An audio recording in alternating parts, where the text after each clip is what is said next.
इसमें हम पढ़ेंगे हिंदी की विभिन्न उपबोलियाँ, उपभाषाएँ, हिंदी और उसकी बोलियों पारस्परिक संबंध, हिंदी, उर्दू और हिंदुस्तानी, राष्ट्रभाषा, संपर्क भाषा, हिंदी का अंतर्राष्ट्रीय महत्व, राजभाषा इत्यादि। तो सबसे पहले हम देखते हैं कि हिंदी में जो है अनेक बोलियां और उपभाषाएं हैं, इसलिए हिंदी को अनेक बोलियों और उपभाषाओं का समूह कहते हैं। राष्ट्रभाषा के रूप में हिंदी भारत के स्वतंत्रता आंदोलन के साथ जुड़ी और स्वतंत्रता प्राप्ति के बाद भारत के संविधान में हिंदी को राजभाषा का पद प्राप्त हुआ। आज विश्व एक इकाई बन गया है और प्रवासी भारतीय द्वारा अनेक देशों में हिंदी पढ़ी और समझी जाती हैं, पर अब महत्व इसका बढ़ता जा रहा है। अब विश्व के बहुत सारे विश्वविद्यालयों और स्थानों में हिंदी के पठन पाठन किया जा रहा है। इस तरह हम अब इस इकाई में हिंदी का क्षेत्र, उसकी बोलियां और भाषाओं के बारे में जानकारी लेंगे और राष्ट्रभाषा, राजभाषा, संपर्क भाषा, अंतर्राष्ट्रीय महत्व पर उसकी बात करेंगे। हिंदी का क्षेत्र, हिंदी भाषा और उसका क्षेत्र। हिंदी का प्रचलन सदियों से चला आ रहा है। संस्कृत के सिंधु शब्द से यह शब्द संबद्ध है। सिंधु नदी का कोई न कोई नाम उस पार के व्यक्ति प्रयोग में लाते होंगे और हिंदी का मूल अर्थ हिंदी का भारतीय हुआ, हिंदी का या भारतीय हुआ। विशेषण के अतिरिक्त हिंदी शब्द संज्ञा के रूप में अनेक प्रयोगों के अर्थ में मिलता है। हिंदी में ईरानी का विशेषण इक जुड़कर हिंदिक व्यवहार में आया, जो ग्रीक में इंदिके और लैटिन में इंदियो हुआ। पंचतंत्र का अनुवाद जब फारसी में हुआ तो उसे ज़बान हिंदी से किया हुआ बताया गया। भाषा के अर्थ में सर्वप्रथम तैमूर के पोते के समय लिखे गए ग्रंथ जफरनामा में आया। भारत में तो मातृभाषा का ही प्रयोग किया गया था, क्योंकि यहाँ पे बहुत उलझा हुआ चीज़ लिखा हुआ है। सीधी सी बात ये है कि ईरान के जो लोग थे वो लोग सिंधु को हिंदू बोलते हैं, क्योंकि ईरान में जो है ह का उच्चारण, सौ का उच्चारण ह के रूप में किया जाता है, इसीलिए वो सिंधु को हिंदू बोलते थे। और सिंधु नदी पहले थी, है ना, तो सिंधु नदी के पास जो रहते थे उसको बोला गया हिंदू। हिंदू कोई धर्म नहीं है।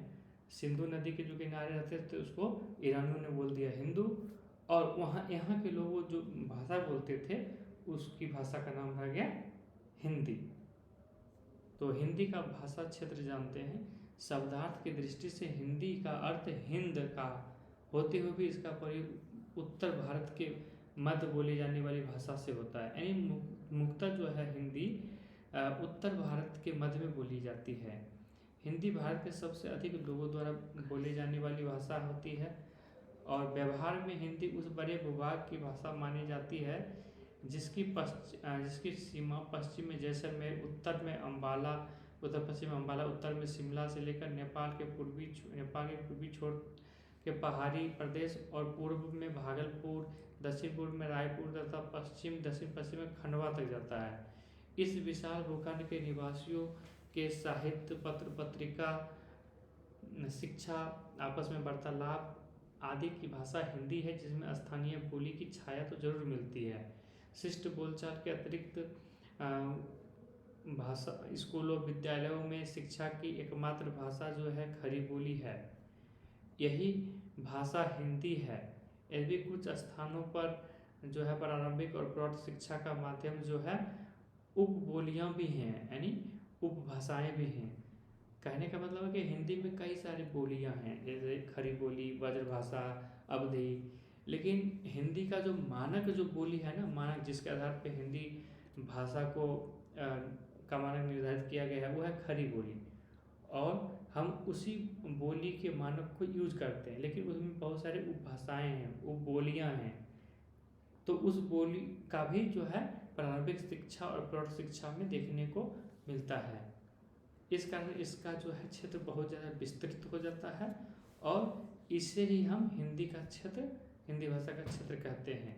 और इसके अंतर्गत प्रमुख राज्य जो आएंगे उसमें है उत्तर प्रदेश, उत्तरांचल यानी उत्तराखंड, बिहार, हिमाचल प्रदेश, हरियाणा, राजस्थान, मध्य प्रदेश, झारखंड, छत्तीसगढ़। इसके अलावा कुछ जो है यूनियन टेरिटरी, संघ राज्य शासित प्रदेश भी आते हैं, जिसमें चंडीगढ़, अंडमान निकोबार द्वीप समूह के लोग भी हिंदी बोलते हैं और इसे हम हिंदी क्षेत्र कहते हैं। उसमें सामान्य जनता के उसमें जो है सामान्य जनता इस क्षेत्र में बोली जाने वाली बोलियों को व्यवहार करती हैं। राजस्थान में जैसे जो है वहाँ बोली जाती है तो वहाँ के लोग राजस्थानी बोलते हैं, जिसमें मारवाड़ी, मेवाड़ी, जयपुरी, मालवी, हाड़ौती आदि बोलियाँ हैं। उसी तरह पूर्वी उत्तर प्रदेश, बिहार में जो है जो उपभाषाएं जिसको बोली कहते हैं उसे हम बिहारी कहते हैं। वो जो बोलियाँ बोली जाती है उसे बिहारी कहते हैं, जिसमें जो उपभाषाओं में भोजपुरी, मगही, मैथिली समाहित हैं।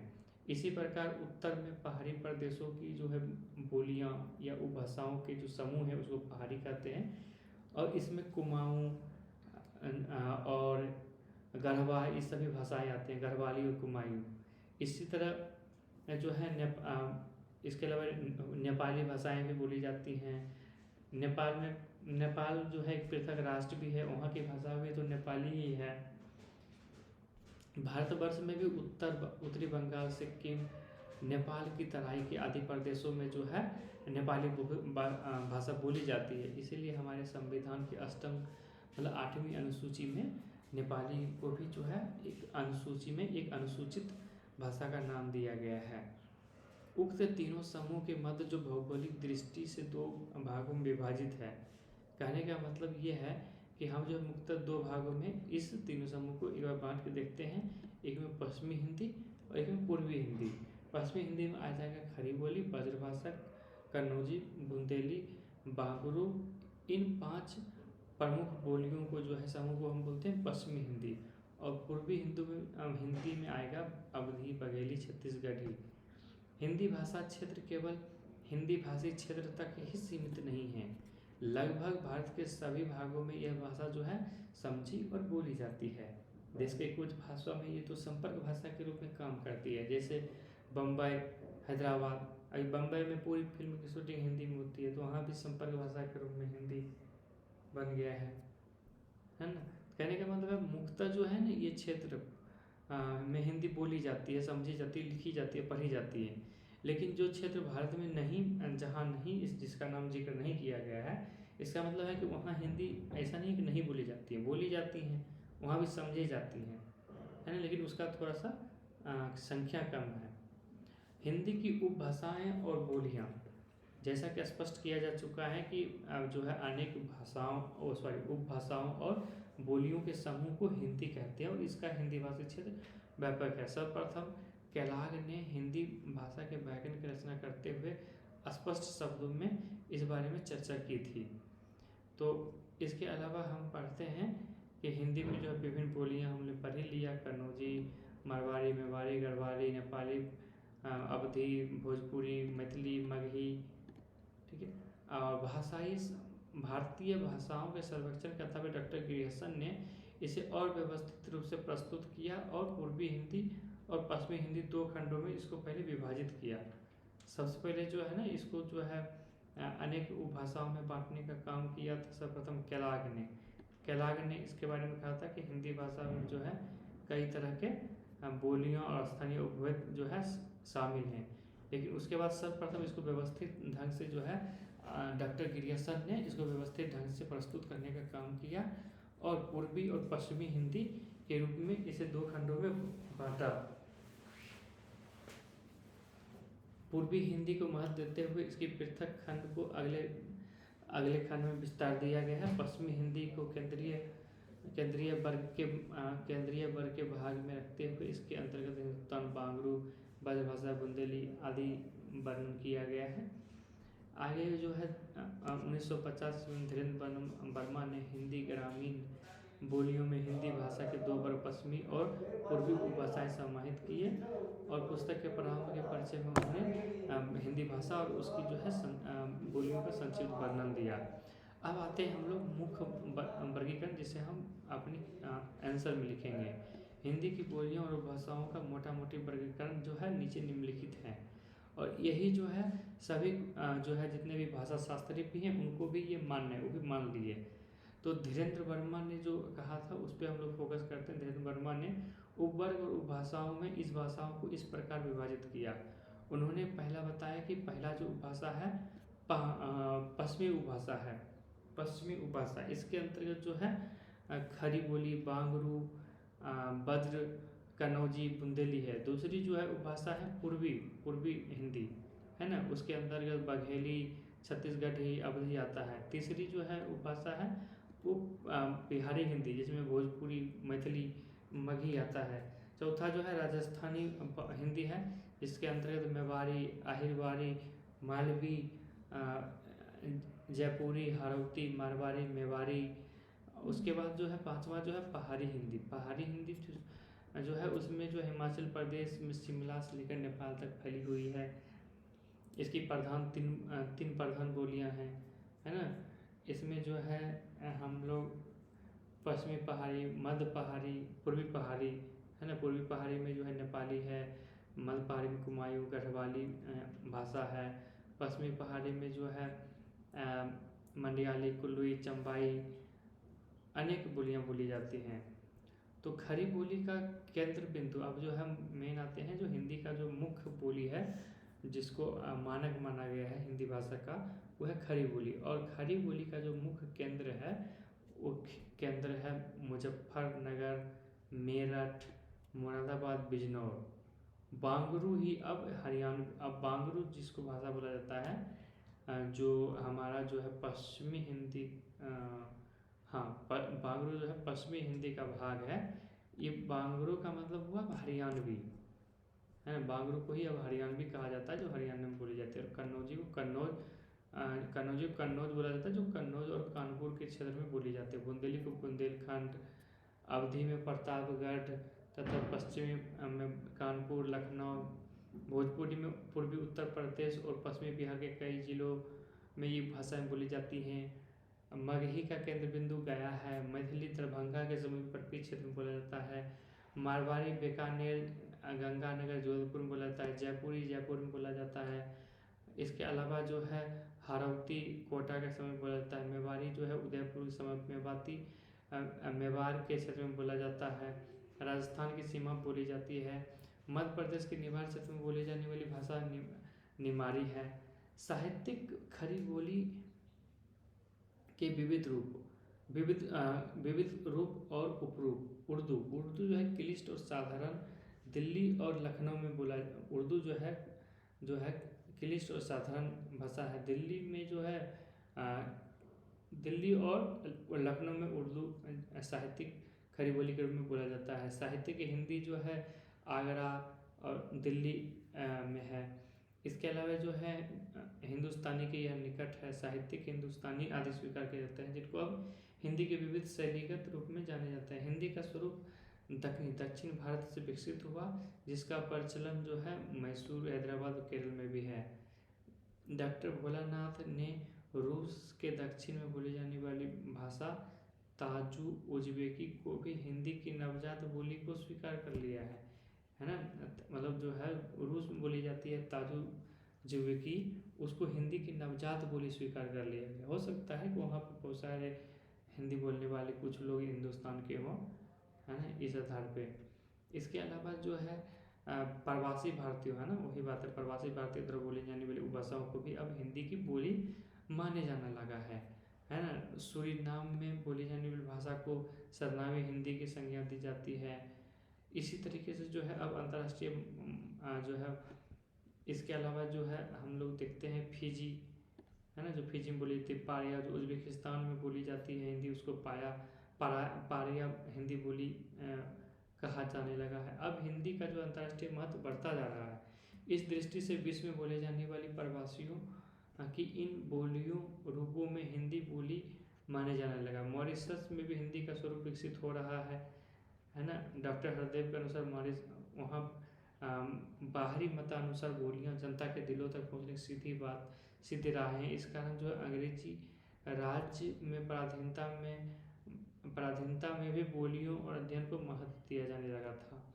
कहने का मतलब है कि भाषा का बहुत महत्वपूर्ण योगदान होता है किसी भी समाज में रहने टिकने और उसके अनुसार उसको समझने के लिए। इसीलिए अंग्रेजी राज्यों में भी भाषाओं को महत्व दिया गया और उस पर काम किया गया था। इस प्रकार जो हम देखते हैं कि हिंदी की बोलियां और भाषाएं जो हैं हिंदी के संकुचित क्षेत्र, विस्तृत क्षेत्र के व्यवहार और अखिल भारतीय स्वरूप में विभाजित कर सकते हैं, है ना।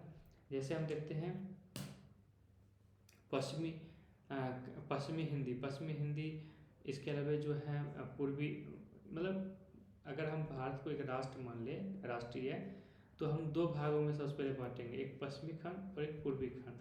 पूर्वी खंड में जो आएगा पूर्वी हिंदी, जैसे बिहारी, ठीक है। इसके अलावा पश्चिमी खंड में आएगा पश्चिमी हिंदी, जैसे राजस्थान मेवाड़ी, और बीच में यानी उत्तर में आ जाएगा पहाड़ी, ठीक है। पश्चिमी उपभाषा यानी पश्चिमी हिंदी में आ जाएगा खड़ी बोली, बागड़ू यानी हरियाणा, ब्रज, कन्नौजी, बुंदेली। पूर्वी हिंदी में आ जाएगा अवधी, बघेली, छत्तीसगढ़ी। बिहारी हिंदी में आ जाएगा भोजपुरी, मैथिली, मगही। राजस्थानी हिंदी में आ जाएगा मेवाड़ी, मालवी, जयपुरी, हरौती, मारवाड़ी।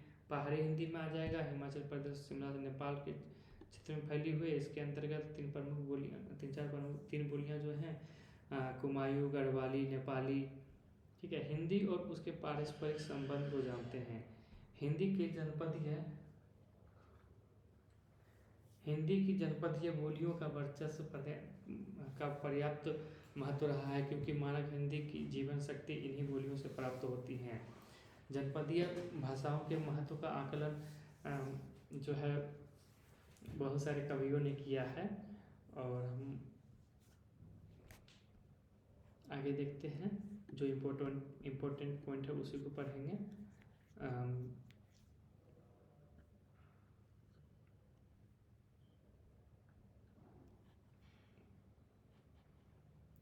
यह मतलब हिंदी भाषा जो है जिस प्रकार सीमावर्ती गांव में बोलियां सीमा रेखा वज्र, खड़ी बोली पर दिखाई देती है, उसी प्रकार समाज के विभिन्न वर्गों में भी दिखाई देती है। घर में जिस बोली से संप्रेषण होता है, समाज में के प्रत्येक स्तर पर उसमें भिन्न होता है। कहने का मतलब है घर में हम जब बोलते हैं वही जब समाज में बोलने जाते हैं तो थोड़ा सा बोली बदल जाती है। ब्रजभाषी जो है बुंदेली क्षेत्र में आता है तो बोधगम्यता की क्षमता नहीं होती है। पर जब ब्रजभाषी व्यक्ति कोई जब वह भोजपुरी भाषी लोगों से संपर्क में आता है तो उसको अपना मानक भाषा का सहारा लेना, नहीं कि स्टैंडर्ड बोली बोलनी पड़ती, नहीं तो हमारी भाषा ही नहीं समझेंगे वो लोग, है ना। तो उसकी भाषा में स्थानीयता का, क्योंकि जो है हर क्षेत्र के मतलब जो है क्षेत्र की बोली अलग अलग होती है, इसलिए हिंदी में भी जो है बोधगम्यता के स्तर पर विभिन्न स्तर को देखा जाता है। किसी एक भाषा की विभिन्न बोलियों में पारस्परिक बोधगम्यता रहती है। कहने का मतलब है कि हालांकि बोलियां अलग अलग हैं लेकिन फिर भी उसमें बोधगम्यता रहती है, तभी जो है वो पूरी तरह समझ पाएंगे, नहीं तो वो बिल्कुल ही नहीं समझ पाएंगे। यदि कुछ बोलियां पारस्परिक बोधगम्यता विद्यमान रहती हैं तो बोलियां निश्चित रूप से किसी न किसी एक भाषा से संबंधित होंगी। कहने का मतलब परस्पर बोधगम्यता के लिए कुछ तत्व आवश्यक हैं, जैसे व्याकरणिक गठन कुछ न कुछ समान हो, उसकी जातीयता समान हो, विकास की दृष्टि या ऐतिहासिक समानता हो। हाँ, और इस तरह हम देखेंगे तो जितने भी हिंदी की बोलियां हैं उसमें व्याकरण लगभग समान होगा, उसकी ध्वनि समान होगी, उसकी जातीयता यानी मतलब जो हिंदी भाषी क्षेत्र है, हिंदुस्तान है, वो सब समान है, इसलिए उसमें जो है बोधगम्यता बना हुआ है। नहीं तो हम जैसे अगर मान लीजिए हिंदी बोलते हैं और जाके फ्रेंच बोलने लगेंगे तो वो बिल्कुल अलग है, क्योंकि उसमें ना व्याकरण समान है, ना जाति समान है, ना विकास के दृष्टि से इतिहास उसका समान है, इसलिए जो है उसमें बहुत ज़्यादा बोधगम्यता बिल्कुल ही नहीं है। और उपयुक्त तत्वों में जितनी अधिक समानता होगी, यानी ये जो बोधगम्यता वाली 3 पॉइंट है, इसमें अगर जितनी समानता होगी तो उसमें बोधगम्यता भी उतनी अधिक होगी। हिंदी की सभी उपभाषाएं बोलियां एक दूसरे से उतनी ही गुथी हुई हैं। कभी कभी यह पहचानना कि दो उच्चारित रूप अलग अलग बोलियां हैं यह भी संभव नहीं होता है। जैसे रामचरितमानस को देखते हैं जो मूलतः अवधी भाषा में लिखा गया है, लेकिन इसमें ब्रजभाषा का भी पुट है ना, ब्रजभाषा के बहुत सारे शब्द उसमें हैं। और इसी कारण जो है रामचरितमानस में हम ये मतलब कभी कभी पहचान ही नहीं पाते कि अवधी में है उसे मतलब मूलतः अवधि का मान लिया जाता है, ब्रजभाषा का समझा ही नहीं जाता है, जबकि उसमें ब्रजभाषा का ही कूट है। तो इसीलिए कहा जाता है कि अगर विभिन्न बोलियों में बोधगम्यता अगर अगर बोधगम्यता अगर अधिक होगी तो उसमें जो है विभिन्न बोलियों में अंतर कम होने लगेगा, है ना। आगे हम देखते हैं, आदिकाल में भी जो है पृथ्वीराज रासो की भाषा जो है जो अपभ्रंश की ओर थी, कभी राजस्थानी की डिंगल की ओर, तो कभी ब्रजभाषा पिंगल की ओर है। मतलब आदिकाल के जो पृथ्वीराज रासो ग्रंथ है उसकी भाषा भाषा जो है खिचड़ी टाइप का था, यानी उसमें अपभ्रंश भी था, डिंगल और पिंगल था, जो क्रमशः राजस्थानी और ब्रजभाषा का भाषा है। अंत अनेक भाषाओं के मिश्रण उसमें थे। यही समस्या जो है कबीर के सामने भी रहा है। कबीर की भाषा को भी सदुकरी भाषा या पंचमेल भाषा कह दिया जाता है ना। और कबीर की भाषा को भी हम लोग समझ लेते हैं क्योंकि उसमें बोधगम्यता है, बोधगम्यता है तभी हम समझ लेते हैं। और यही हिंदी की जो है विभिन्न बोलियों और भाषाओं के मध्य पारस्परिक बोधगम्यता को भी सिद्ध करती है। हिंदी और उसकी विभिन्न बोलियों के पारस्परिक जो संबंध हैं वो 2 दशक पूर्व जो है इस प्रकार निर्धारित किया गया था, जैसे आप डायग्राम में देख सकते हैं ये चीज़ें ऊपर बताई गई हैं। आगे हम पढ़ते हैं हिंदी, उर्दू और हिंदुस्तानी। ये शॉर्ट क्वेश्चन में पूछा जाता है, जैसे कि स्पष्ट किया गया जा चुका है कि हिंदी भाषा के कई शैलीगत रूप प्रचलन में आ गए हैं और उनका विकास होता गया है। डॉक्टर क्रिएशन और धीरेन्द्र वर्मा द्वारा दिए गए उपरूपों की चर्चा की जा चुकी है।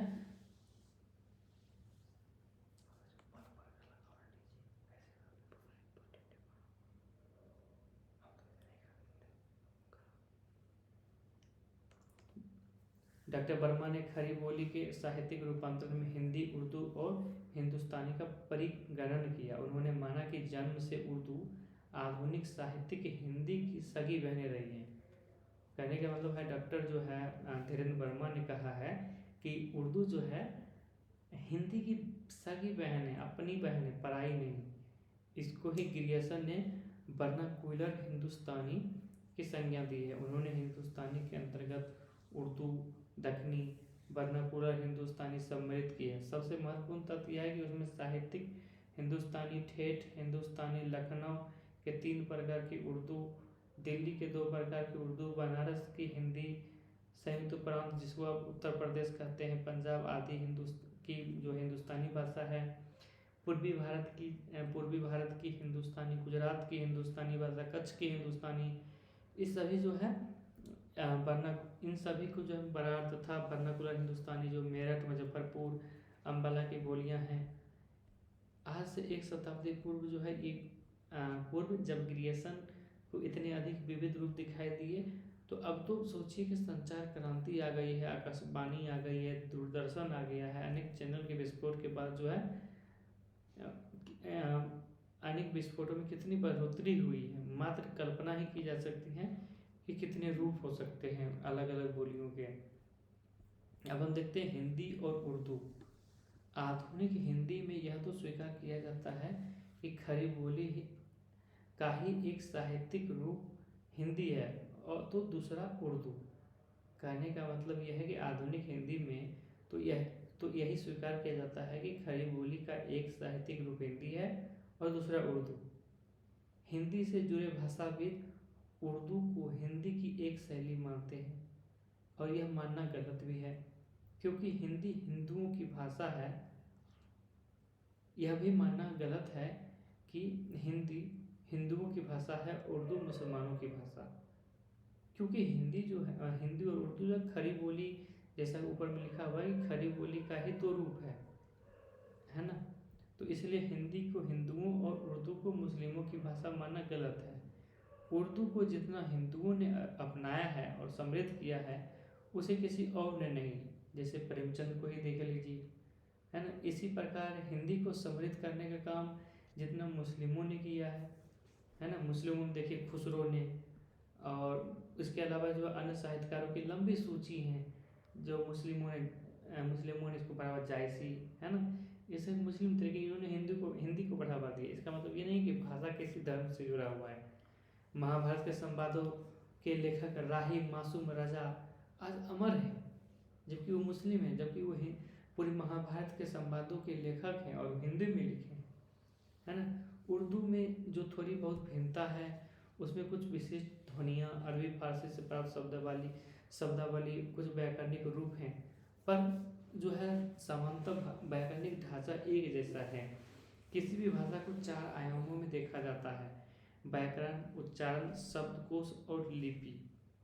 लिपि से भिन्नता दो भाषाओं लिपि की भिन्नता से दो भाषाएं नहीं बन जाती। यानी कहने का मतलब अगर लिपि बदल गई है तो इसका मतलब ये नहीं कि दो भाषा है ना, क्योंकि कई समान लिपि से दो भाषाएं भी एक नहीं हो जाती, है ना।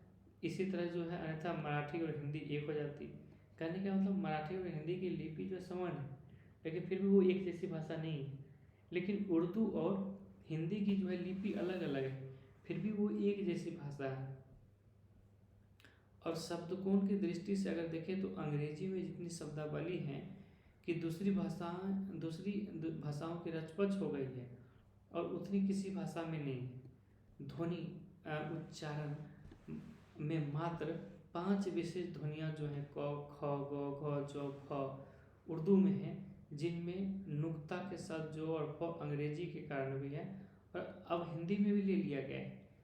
किसी भी भाषा की बोलियों में जितना अंतर होता है उससे भी कहीं कम अंतर जो है हिंदी और उर्दू में। कहने का मतलब है इन सब चीज़ों का ब्यौरा इसलिए दिया जा रहा है ताकि ये चीज़ें पता चल सके कि हिंदी और उर्दू में बहुत ही कम अंतर है ना। हिंदी और उर्दू कहने का मतलब एक ही भाषा है, और हिंदी में लिखने वाले तुर्क और मुसलमान दोनों एक ही हैं। बोलचाल की जो है खरी बोली का रूप मुसलमानों के आगमन से बहुत पहले विद्यमान था। यही जो है हिंदी का पुराना रूप पुरानी हिंदी है। हिंदी और उर्दू का मूलाधार बनी है। कहने का मतलब है हिंदी और उर्दू जो भाषा बनी है वो पहले पुरानी हिंदी के रूप में एक ही था, है ना। जैसे मौलवी जो है वहीउद्दीन साहब सलीम ने कहा है कि हिंदी को अपनी जवान के लिए उम्मीली शान यानी भाषा की जननी और हमूलाए अव्वल यानी मूल तत्व कह सकते हैं। इसके बगैर हमारी जवान की कोई हस्ती नहीं है। आगे देखते हैं कि वस्तुतः हिंदी और जो उर्दू है एक ही भाषा है। जिसे पहले उर्दू कहा गया वो वास्तव में हिंदी ही है, और हिंदी में लिखने वाले तुर्क और मुसलमान दोनों ही हैं, है ना। उक्त विवरण यथार्थ होते हुए भी यह स्मरण रखना चाहिए कि अब भी जो है जो भारत के संविधान जो 8वीं सूची है जिसमें 18 भाषा है उसमें हिंदी के साथ उर्दू भी स्वीकृत है। कहने का मतलब है हालांकि समानता तो है लेकिन फिर भी हिंदी के साथ जो है उर्दू को भी अलग से 8वीं अनुसूची में शामिल किया गया है। यह भाषा जो है उर्दू जम्मू कश्मीर जो है वहाँ की जो है मातृभाषा राजभाषा है ना। आंध्र प्रदेश की द्वितीय राजभाषा के रूप में स्वीकृत है।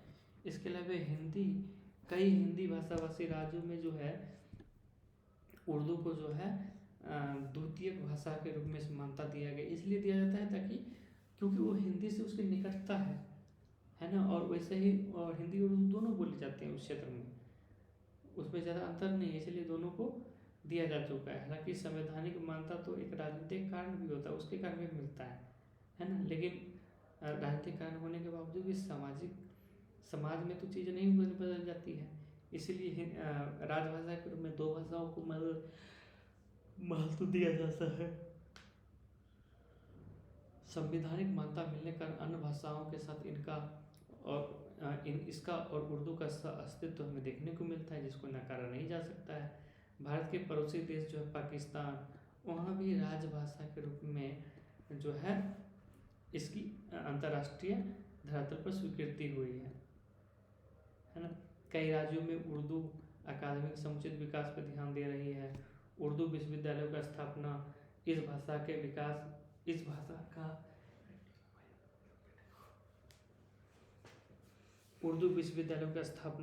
का विकास भी होगा, उसकी क्षमता भी बढ़ेगी। ब्रिटिश शासन ने अपनी नीति में उर्दू और हिंदी को बांटना चाहा, पर अब यह मतलब यथार्थ है कि उर्दू का विकास भी हिंदी के साथ साथ भविष्य में होगा। दोनों भाषाओं में साहित्यकार दोनों भाषाओं के जो है मतलब निपुण साहित्यकार निष्णात साहित्यकार प्रेमचंद का कथन यह बताता है कि हिंदी और उर्दू का भंडार दोनों जातियों के परिश्रमों का फल है। अपनी अपनी जगह पर भाषा के उन दोनों शाखाओं का विशेष महत्व है। दोनों ही ने अपने अपने तौर पर यथेष्ट उन्नति की है। दोनों के ही साहित्य भंडार में बहुमूल्य रत्न सिंचित हो गए हैं और हो रहे हैं। ये प्रेमचंद के विचार 1936 में था। अब हम बताएंगे कि हिंदी और हिंदुस्तानी में क्या अंतर है। अभी हमने पहले चर्चा किया हिंदी और उर्दू में क्या अंतर है। अब हम देखेंगे हिंदी और हिंदुस्तानी में क्या अंतर है और क्या समानताएं हैं। देखिए, हिंदी भाषा का नामकरण यूरोप के निवासियों की देन है। 17वीं शताब्दी में जब पुर्तगाली भारत आए थे तो हमारे यहाँ की भाषा का नाम अपनी सूझबूझ के अनुसार उन्होंने हिंदुस्तान रखा, और हिंदुस्तानी नाम नया नहीं है। भारत की भाषा के रूप में इसका प्रयोग प्राचीन है। मुगल काल में भी हिंदुस्तानी शब्द का चर्चा मिल जाता है। आगे देखते हैं। इसमें कहने का मतलब है भाषा का बोलचाल रूप हिंदुस्तानी के नाम से जाना गया है ना। उस समय जो है मुगल शासनकाल में भी जो है हिंदुस्तानी शब्द का यूज होता था, इसलिए भाषा का जो है बोलचाल का रूप जो है हिंदुस्तानी माना गया। आचार्य रामचंद्र शुक्ल ने बुद्ध चरित्र महाकाव्य की भूमिका में सदोकरी भाषा पर टिप्पणी करते हुए जो है इस बात पर चर्चा किया था, इस बात का जिक्र किया था। उन्होंने कहा था कि किसी भी एक के शास्त्रीय संबंध में न रखने वाले साधुओं को बड़े काम की भाषा हुई, जैसे इधर अंग्रेजों के काम की भाषा हिंदुस्तानी हो गई, है ना। कहने का मतलब है कि उन्होंने भी हिंदुस्तानी की चर्चा की थी। आगे जो हम देखते हैं कि दक्षिण भारत में गांधी जी ने हिंदी के प्रचार प्रसार का काम शुरू कर दिया, तो हिंदी के हिंदुस्तानी रूप को ही मान्यता दी गई, है ना। हिंदुस्तानी मतलब आम बोलचाल की भाषा, जिसमें जो है अलग अलग जगहों की जो है भाषाओं का भी कूट हो, है ना। उसमें अलग अलग बोलियां का भी जो है कूट हो, आम बोलचाल की भाषा। महात्मा गांधी ने राष्ट्रभाषा के 5 लक्षण बताए थे और उनकी व्याख्या भी ये थी। उन्होंने कहा था कि राष्ट्रभाषा वही होगा वह भाषा जो कर्मचारियों के लिए सरल हो, ताकि वो जान सके, समझ सके, पढ़ सके, क्योंकि हर एक मतलब राज्य में अलग अलग भाषाभाषी लोग होंगे, तो हो सकता है उसको मराठी ना आए, किसी को हिंदी ना आए। तो उन्होंने कहा कि ऐसी भाषा होना चाहिए जो सभी लोगों के लिए सरल हो, कर्मचारी जिसको पढ़ सके, क्योंकि जब एक देश बनाएंगे तो वहाँ पर ऑल इंडिया सर्विस भी होंगी, है ना। तो भाषा ऐसी हो जो सभी कर्मचारियों के लिए सरल हो। उस भाषा के द्वारा भारतवर्ष में जो पारस्परिक, धार्मिक, आर्थिक, राजनीतिक व्यवहार निभ सके, है ना। उस भाषा को देश के अधिकांश निवासी बोलते हो, ठीक है। और वह जो भाषा है पूरे राष्ट्र के लिए भी सरल हो। वह भाषा अल्पस्थायी के रूप में, अस्थायी स्थिति के रूप में निर्भर ना हो। कहने मतलब ऐसा ना हो कि भाषा 10 साल बाद बंद हो जाए, ऐसी भाषा नहीं। ऐसी भाषा जो लंबे समय तक जिसका अस्तित्व बन सके, है ना। कांग्रेस की सभा में की जाने वाली कार्यवाहियों में भी जो है कानपुर अधिवेशन 1925 में हिंदुस्तानी को स्वीकार किया गया था, हिंदुस्तानी भाषा को। स्वतंत्रता प्राप्ति के बाद भी जो है हरिजन अखबार में जो है गांधी जी ने अपने विचार को स्पष्ट करते हुए कहा था कि मुझे इसमें जरा भी शक नहीं है कि हिंदुस्तानी सारे हिंदुस्तान और अंतर प्रजातीय व्यवहार में जो है सबसे अच्छी भाषा होगी। सरल भाषा के रूप में हिंदी ही हिंदुस्तानी के रूप में प्रचलित है। कहने का मतलब है हिंदी का ही जो है हिंदुस्तानी रूप सरल है, जिसका प्रचलन समस्त भारतवर्ष में हो गया। कहने का मतलब हिंदुस्तानी एक ऐसी भाषा है जिसका प्रयोग समस्त पूरे भारत में है, और वो जो है हिंदी का भी सरलतम रूप है, हिंदी से भी सरल भाषा है। जैसे हम देखते हैं प्रेमचंद के विचार एक बार समझते हैं। प्रेमचंद ने कहा था हिंदुस्तानी भारतवर्ष की आम भाषा है, ठीक है। हर हिंदी लिखने वालों का यह उद्देश्य होना चाहिए कि मानो वह मुसलमान के पढ़ने के लिए लिख रहा हो, और इसी तरह उर्दू लिखने वालों को यह भी ध्यान रखना चाहिए कि मानो कि वह हिंदुओं के पढ़ने के लिए लिख रहा हो, है ना। अदीब साहित्यकार ही कौम का पथ प्रदर्शक होता है। भाषा के एकीकरण के सिवा भाषा के एकीकरण का इसके सिवा कोई दूसरा रास्ता नहीं है। बोलचाल की भाषा गलियों और बाजारों में बनती है। कहने का मतलब प्रेमचंद ये कहना चाह रहे थे कि अगर मुस्लिम लेखक ये सोच के चले कि हम हिंदुओं के लिए लिख रहे हैं या हिंदी भाषी लोगों के लिए लिख रहे हैं, उसी तरह अगर मुस्लिम हिंदू लेखक ये सोच के चले कि हम उर्दू भाषी लोगों के लिए लिख रहे हैं, है ना, मुस्लिमों के लिए लिख रहे हैं, तो फिर भाषाई एकीकरण हो जाएगा। और ये जो हिंदू मुस्लिम हिंदी और उर्दू और विभिन्न जो बोलियां हैं उन्हीं सबको मिला के जो है हिंदुस्तानी बोली कहा जाता है, हिंदुस्तानी भाषा बना है। ठीक है, इस प्रकार जो है एक प्रकार से हिंदुस्तानी शब्द का व्यवहार अंग्रेजों के राजकाल में शुरू हुआ था। यही मिली जुली भाषा का पर्याय बन गई और जनसाधारण में फैलती रही, और एक प्रकार से कलिष्ट हिंदी और क्लिष्ट उर्दू के मध्य जो सर्व सामान्य रूप से प्रचलित उर्दू हुई वही हिंदुस्तानी है, जिसमें अंग्रेजी के शब्दों का प्रचलन बढ़ता गया। कहने का मतलब ये हुआ कि जैसे जो हिंदुस्तानी जिस भाषा का हम नाम देते हैं उसमें जो है क्लिष्ट हिंदी, क्लिष्ट उर्दू,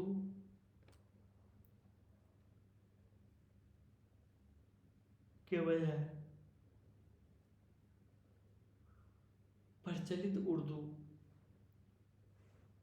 और प्रचलित हिंदी शब्द यानी सरल हिंदी शब्द का प्रयोग होने लगा, और उसमें अंग्रेजी शब्द का भी प्रयोग बढ़ा, वही हिंदुस्तानी हो गया। हिंदी उर्दू का भंडार दोनों जातियों के परिश्रम का फल है। अपनी अपनी जगह भाषा की उन दोनों शाखाओं का विशेष महत्व है। दोनों ही अपने विचार को यथेष्टि उन्नति की है ना, और दोनों ही साहित्य के मूल रत्न से सिंचित हुए, ये प्रेमचंद के विचार हैं। और हिंदुस्तानी का प्रचलन इस रूप में बढ़ा है। इस विचार को ही भाषाविद डॉक्टर रविंद्रनाथ श्रीवास्तव ने इस आलेख में प्रस्तुत किया है। उच्च हिंदी उर्दू और हिंदुस्तानी, है ना। हिंदी के विविध संदर्भ। भारत के मध्य प्रमुख भाषा हिंदी है। भारत वर्ष के मध्य प्रदेश की जो है प्रमुख भाषा जो है हिंदी है, उसका विस्तृत क्षेत्र है, ठीक है। और वहाँ जो है अनेक बोलियाँ हैं, और हिंदी की भाषा ऐतिहासिक भाषा के में अनेक क्षेत्रों के संतों ने महत्वपूर्ण भूमिका निभाई है। हिंदीयेतर क्षेत्र में विद्वानों राजनीतिज्ञों के सहयोग से संपूर्ण भारत में राष्ट्रभाषा प्रसारित हो गई। मतलब कहने मतलब जो है अनेक संतों ने भूमिका इसलिए निभाई क्योंकि संत इधर से उधर घूमते हैं, है ना, विद्वान भी राजनीतिक भी, इसने राष्ट्रभाषा को जिससे राष्ट्रभाषा जो है प्रसारित हो गई हिंदीयेतर क्षेत्रों में भी, है ना। और हिंदी को राष्ट्रभाषा का पद दिलाने में महात्मा गांधी का अपूर्व योगदान है, क्योंकि वो दक्षिण में भी हिंदी सिखाते थे। दक्षिण में हिंदी फैलाने का काम जो है महात्मा गांधी ने दक्षिण भारत में हिंदी प्रचार सभा मद्रास चेन्नई की सराहनीय भूमिका रही है।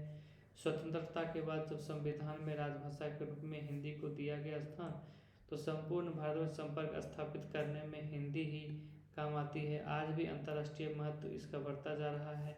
इन विविध संदर्भों में दो भागों में हिंदी को देखते हैं, एक राष्ट्रीय संदर्भ में, एक अंतर्राष्ट्रीय संदर्भ में।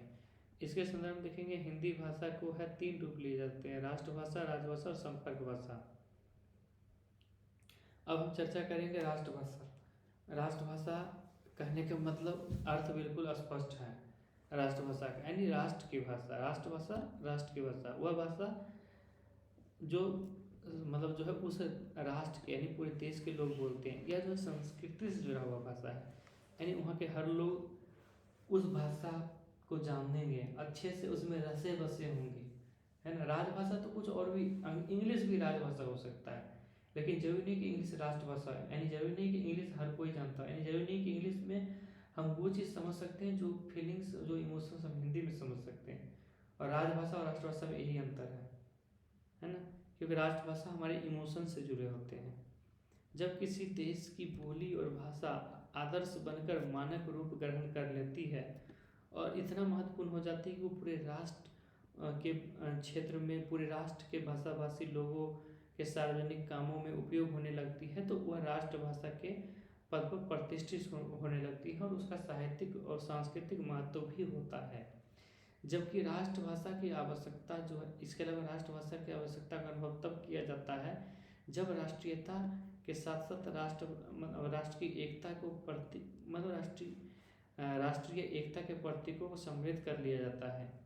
कहने का मतलब जैसे राष्ट्रीय आंदोलन जब चल रहा था, स्वतंत्रता आंदोलन, तो पूरे राष्ट्र को एकजुट करने के लिए एक भाषा की जरूरत पड़ी और राष्ट्रीयता के लिए हमें हिंदी की जरूरत पड़ी और वह राष्ट्रभाषा के रूप में पूरे देश को संपर्क सूत्र में बांधा और विचारों के आदान प्रदान का माध्यम बन गया और लोगों को भावनात्मक एकता के रूप में संगठित कर लिया। कहने का मतलब है भावनात्मक एकता के लिए जब भाषा का महत्व प्रतिपादित किया गया तो राष्ट्रभाषा का स्वरूप जो है स्पष्ट हो गया। यही बात हिंदी के संदर्भ में सार्थक होता है जब हिंदी अपनी सार्वभौमिकता, वैभवता और लोक सर्वप्रियता के कारण राष्ट्रभाषा के रूप में जो है स्वतंत्रता आंदोलन के समय से प्रतिष्ठित हो गया था। और इसके अलावा जो है आगे देखते हैं जो इम्पोर्टेंट है, राष्ट्रभाषा के चुनाव में राष्ट्रीयता, क्षेत्रीयता और लोकवादी जनतांत्रिक धारा सहायक सिद्ध हुई। संप्रभुता की पहचान जो है राष्ट्रीय प्रतीकों के माध्यम से होती है। राष्ट्रध्वज, राष्ट्रगान, राष्ट्र चिन्ह, राष्ट्रभाषा, ये जो है स्वाभिमान के प्रतीक होते हैं। किसी भी राष्ट्र के स्वाभिमान के प्रतीक होते हैं। देश की भाषा ही स्वाभिमान और आत्मविश्वास प्रकट करते हैं, जिसके माध्यम से देश में अखंडता, एकता, प्रतीकात्मकता का उद्घोष होता है। राष्ट्रभाषा के बिना राष्ट्र की अभी जो है जो अस्मिता कुंठित हो जाएगी, राष्ट्र गूंगा हो जाएगा। निष्कर्ष रूप में हम कह सकते हैं कि राष्ट्रभाषा का सीधा संबंध जो है राष्ट्र की अस्मिता से है। भारत में मध्यकाल से ही सारे देश के संतों के कारण स्वतः ही हिंदी का प्रचार प्रसार का भ्रमण हुआ। कहने का मतलब भक्ति आंदोलन जब आया था तो गुरु नानक, उत्तर प्रदेश में कबीर, असम में जयशंकर देव, महाराष्ट्र में तुकाराम, गुजरात में अखो सिंह ने हिंदी के माध्यम से अपनी बात जनता तक पहुंचाई और बाट घूम घूम के सदुक्ति भाषा फैला के पूरे भारत में जो है हिंदी को एक संपर्क भाषा के रूप में माहौल टाइट कर दिया, है ना। इस दिशा में सर्वाधिक योगदान जो है महात्मा गांधी का भी रहा है। उन्होंने भी जो है दक्षिण भारत में, पश्चिम भारत में हिंदी के प्रचार प्रसार बढ़ाने के लिए कई संस्था भी स्थापित किए, है ना, उस पर काम भी किया। उन्होंने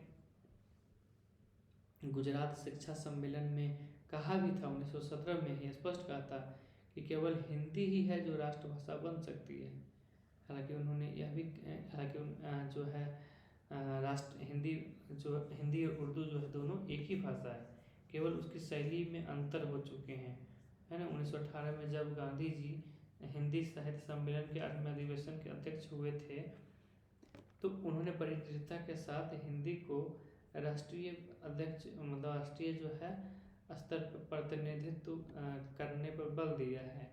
उनके प्रयास से ही हिंदी के प्रचार प्रसार बहुत हुआ है ना। और दक्षिण भारत में भी हिंदी प्रचारणी सभा का गठन हुआ, उसका स्थापना हुआ। 1920 में गांधी जी ने मद्रास प्रेसिडेंसी की जनता से अपील की कि वह हिंदी सीखने के लिए राष्ट्रीय आवश्यकता को स्वीकार कर ले।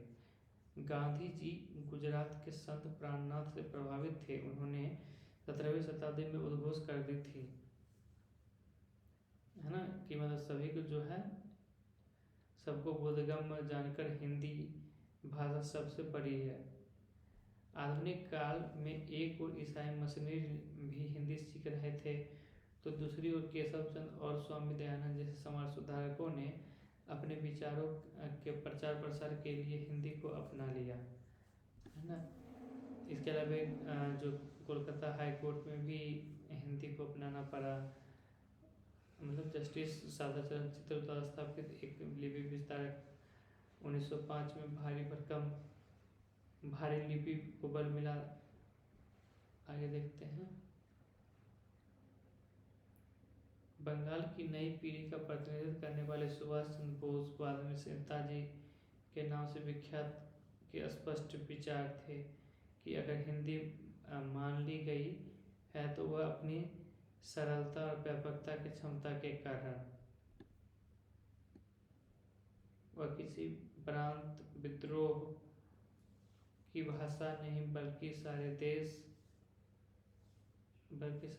की भाषा हो सकती है। वंदे मातरम के रचयिता बंकिम चंद्र ने हिंदी भाषा पर बल दिया है। इन्होंने राष्ट्रगान को कविता रविन्द्रनाथ टैगोर के राष्ट्रीय कांग्रेस के कलकत्ता अधिवेशन में प्रस्तुत किया और उन्होंने मुक्त कंठ से इसकी प्रशंसा की। हमें उस भाषा का राष्ट्रगान ग्रहण करना चाहिए जो देश के सबसे बड़े भूभाग में बोली जाती है और जिसे स्वीकार करने के लिए महात्मा जी हमसे आग्रह किए हैं, अर्थात हिंदी को, है ना। आगे देखते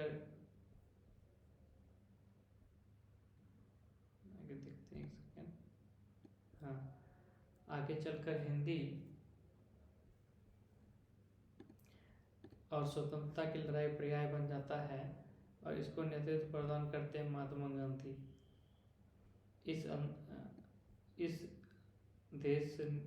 इसमें देश के सभी प्रांतों के अग्रणी राजनेताओं का योगदान है, जिसमें पूर्व बाल गंगाधर तिलक, रामधारी दिनकर, विनोबा भावे, नेहरू, सुभाष चंद्र बोस, सरदार वल्लभ भाई पटेल, स्वामी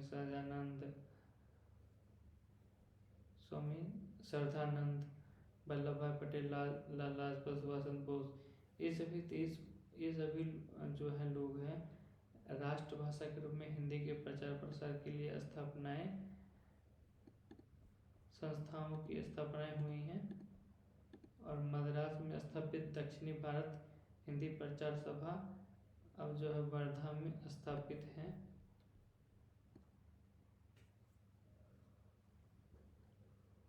कर्नाटक की महिला हिंदी सेवा प्रकार समिति बंगलौर, इसमें मतलब अलग अलग जगह बताया जा रहा है।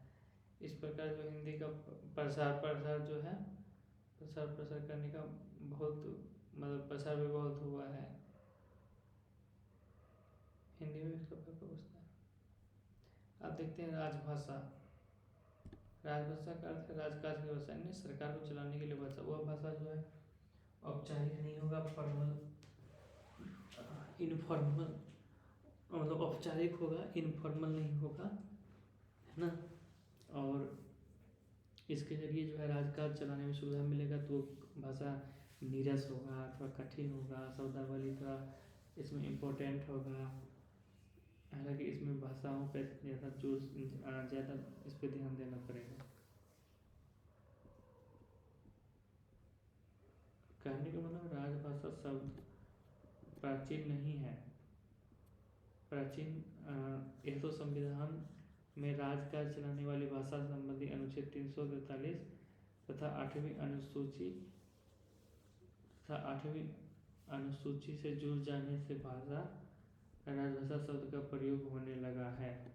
वस्तुतः ऑफिशियल में यह कोई लैंग्वेज शब्द नहीं है, यह अनुवाद मात्र है। अन्यथा इससे पूर्व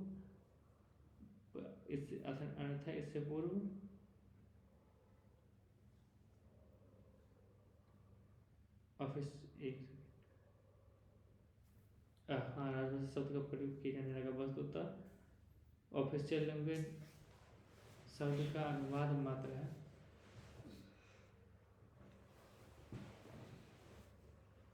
अन्यथा इससे पूर्व राष्ट्रभाषा शब्द का प्रयोग किया जाता था। काफी समय राजनेताओं को भी यही भ्रम रहा है कि राष्ट्रभाषा पद पर हिंदी जो है आसीन हो गई है, लेकिन यह भ्रम जो है अब स्पष्ट हो चुका है।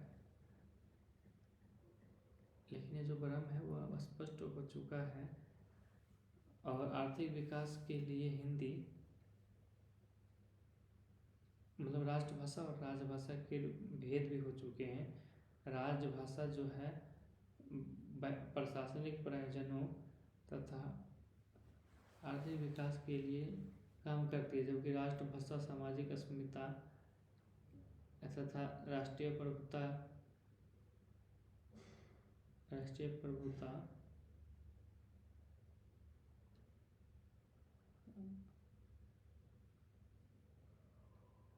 राष्ट्रभाषा के रूप में हिंदी अंग्रेजी की भांति प्रशासनिक प्रचलनों को पूरा करने के लिए प्रयुक्त की जाती हैं।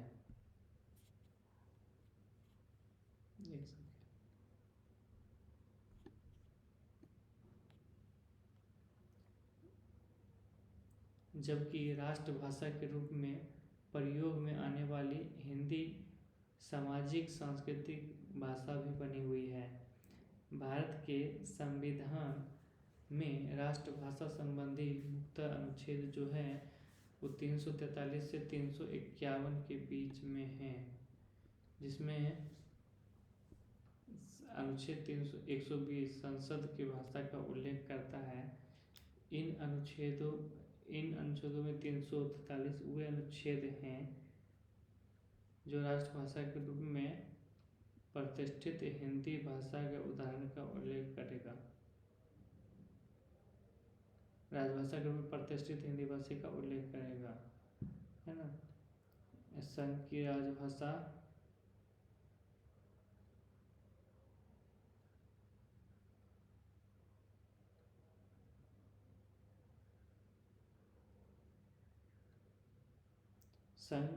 राजभाषा हिंदी और देवनागरी लिपि की होगी। संघ की शासकीय प्रयोजनों के लिए प्रयोग होने वाले कार्य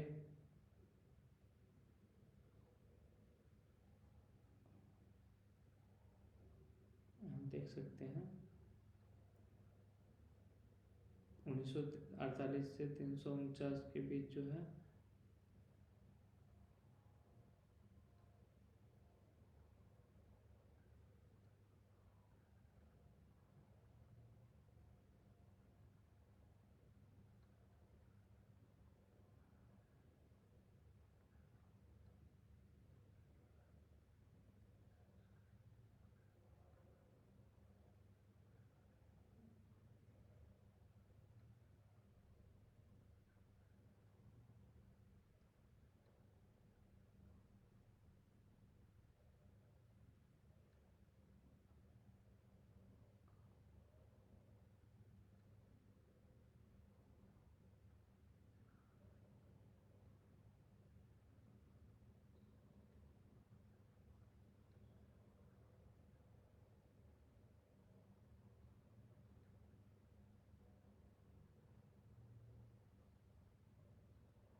एक अनुच्छेद 344 की विभिन्न उपधाराओं में वह पैरा में राजभाषा 345 से 347 तक प्रादेशिक भाषा का उल्लेख किया गया है।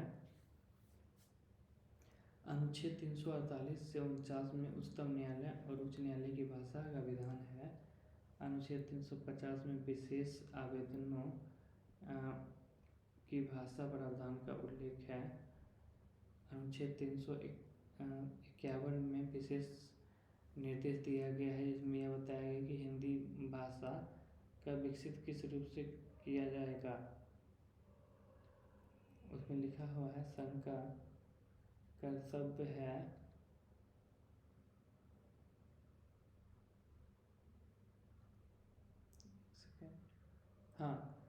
अनुच्छेद 351 में विशेष निर्देश यह दिया गया है कि हिंदी भाषा का विकास किस प्रकार हुआ है। उसमें लिखा हुआ है संघ का कर्तव्य होगा कि हिंदी भाषा के प्रचार प्रसार को बढ़ावा दे और इससे उसका जो है विकास हो सके, ताकि भारत की सामाजिक जो है दृष्टि के सभी तत्वों के अभिव्यक्ति का माध्यम यह बन सके और उसकी प्रकृति में हस्तक्षेप किए बिना हिंदुस्तानी और 8वीं अनुसूची में निर्दिष्ट भाषा के अन्य भाषाओं के प्रयुक्त शैली और पदों को आत्मसात करते हुए यहाँ जहाँ आवश्यक और वांछनीय हो उस शब्द के लिए भंडारों के लिए मुख्यतः संस्कृत और गौण अन्य हिंदी शब्द ग्रहण करते हैं, इनकी समृद्धि सुनिश्चित करते हैं। 8वीं अनुसूची में जो है ये भाषाएँ हैं जिनका नाम यहाँ दिया गया है ना। 22 भाषाएँ हैं, अभी यहाँ पे 18 लिखा हुआ है। 22 पुत्र हो चुके हैं अब। असमिया, उड़िया, उर्दू, कन्नड़, कश्मीरी, तमिल, तेलुगु, हाँ, पंजाबी, बांग्ला,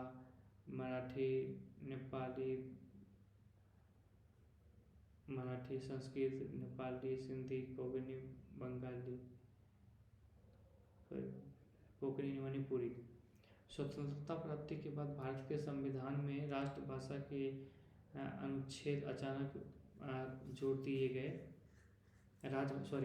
स्वतंत्रता प्राप्ति के बाद संविधान में राजभाषा के जो है अनुच्छेद अचानक जोड़ दिए गए, ऐसी बात नहीं है, क्योंकि जो है मुगलों के शासनकाल में भी देशी रियासतों में अनेक प्रशासन की भाषा हिंदी थी, और अंग्रेजी शासन से पहले ईस्ट इंडिया कंपनी इंग्लैंड में जो आते थे 1800 ईस्वी में सर फोर्ट विलियम कॉलेज की स्थापना की, और हिंदी को ही जो है उन्होंने पाठ्यक्रम तैयार करने के लिए लल्लू जी लाल जी टंडन मिश्र को नियुक्त किया था, है ना। इस पठन सुविधा से प्राप्त होता है कि तत्काल घोषणा कर दी गई 1801 में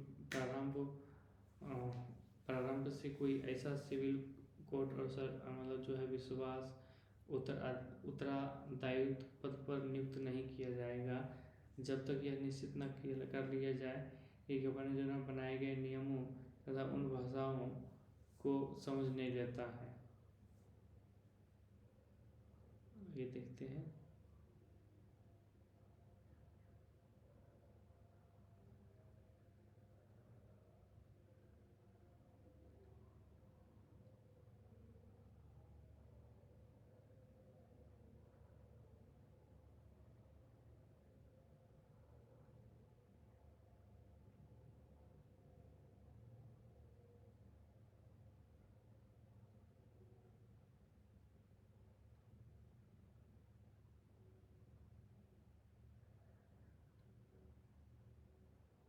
आगे देखते हैं।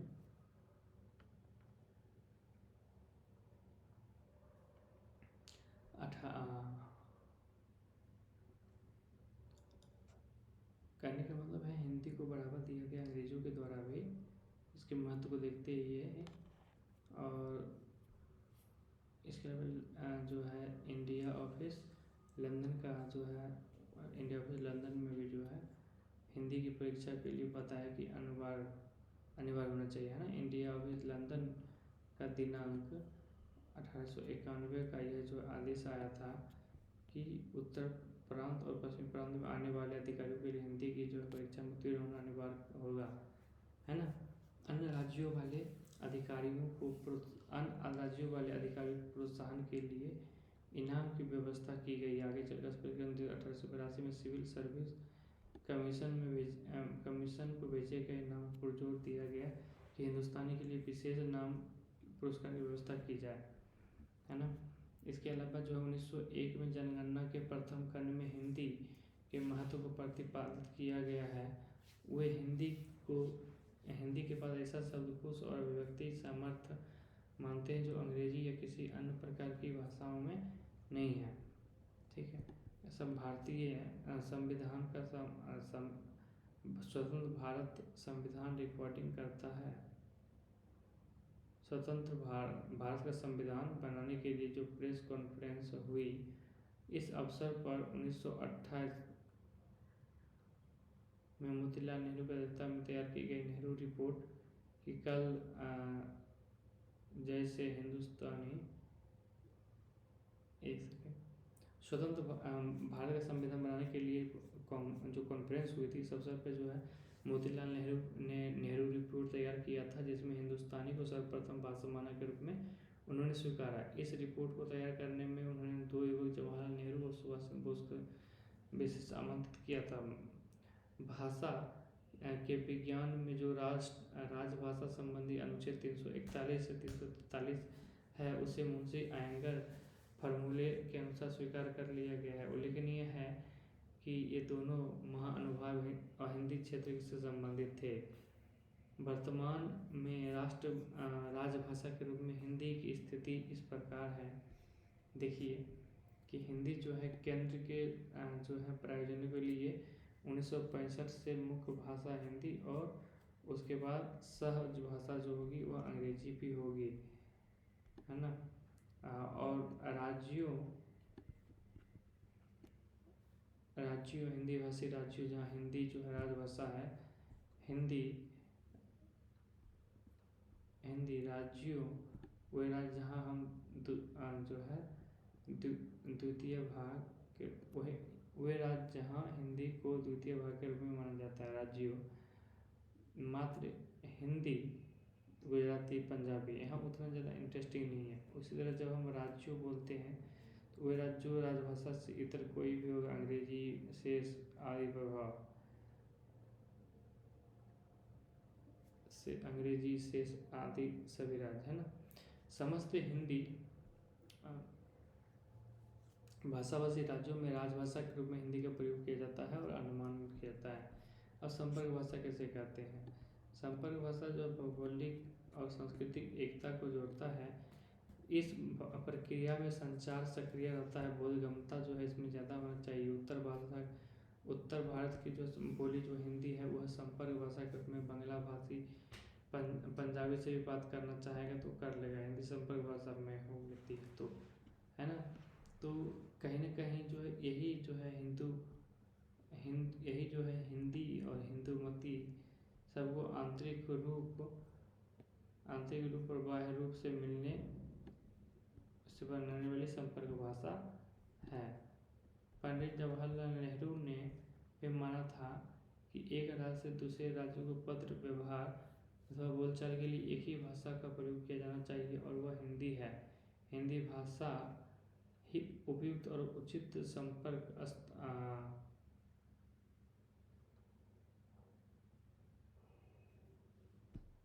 बाह्य रूप से मिलने संपर्क भाषा। भारत के प्रथम प्रधानमंत्री जो नेहरू, उन्होंने कहा था कि एक राज्य से दूसरे राज्य को पत्र व्यवहार या बोलचाल के एक ही भाषा से प्रयोग होना चाहिए, वह हिंदी है। हिंदी भाषी ही उपयुक्त और अनुचित कार्यवाही उचित और उपयुक्त संपर्क भाषा बन सकती है। न्याय आगे हम देखते हैं। प्रत्येक राज्य में भाषा विज्ञान की व्यवस्था होती है। कोई भी प्रदेश एक भाषी है जो द्विभाषा की स्थिति में त्रिभाषी किसी भी देश में एक भाषा संपर्क भाषा के रूप में सशक्त कार्य करती है। यही कारण है आगे देखते हैं। भारत के प्रत्येक राज्य में भाषा व्यवहार की व्यवस्था है। प्रत्येक प्रदेश एक भाषी है। अनेक जो है हाँ, कोई प्रदेश एक भाषी है, कोई द्विभाषी, कोई बहुभाषी। अनेक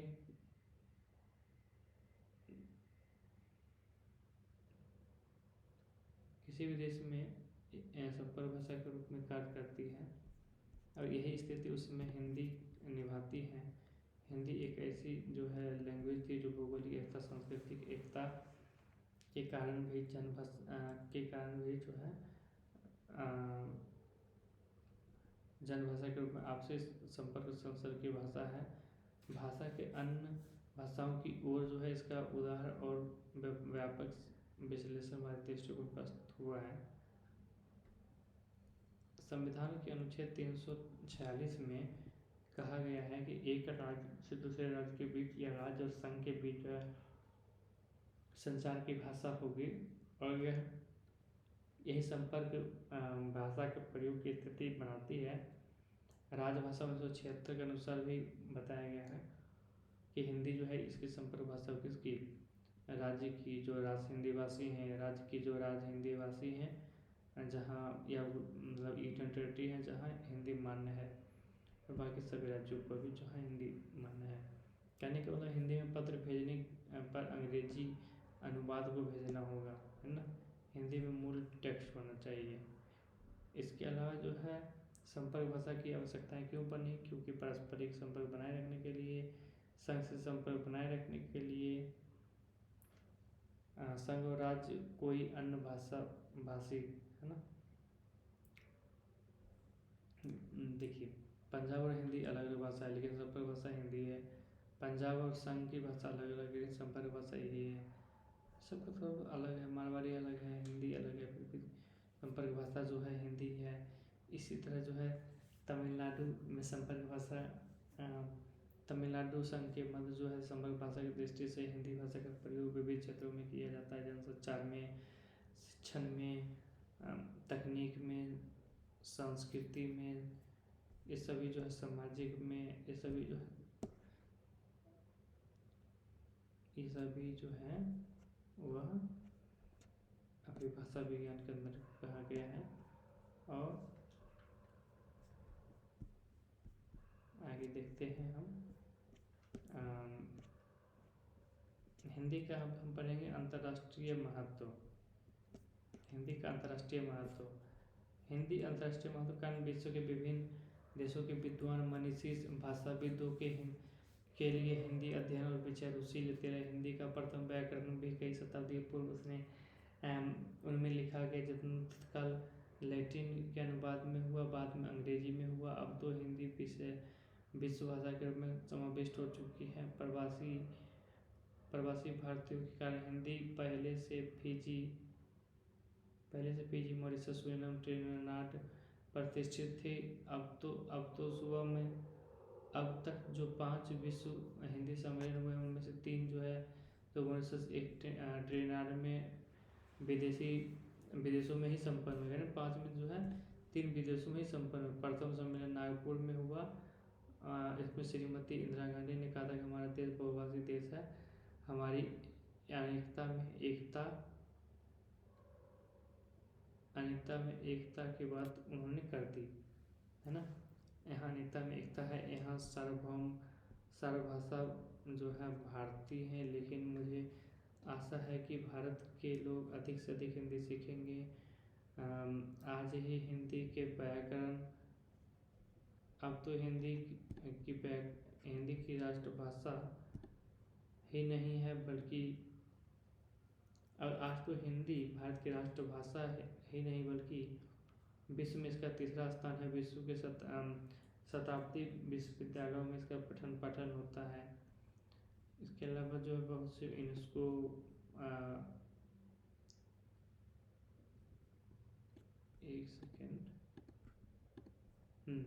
1947 में यूनेस्को की स्थापना के बाद महासभा के दूसरे जो है देश उसको उन्होंने जो है 1941 में यूनेस्को की स्थापना के बाद महात्मा गांधी के दूसरे सत्र के मैक्सिको नगर में भारत के प्रतिनिधियों द्वारा प्रस्तुत प्रस्ताव को सर्वसम्मति से मान लिया गया था। तब से हिंदी यूनेस्को की अन्य स्वीकृत भाषाओं के साथ परिणत होती है।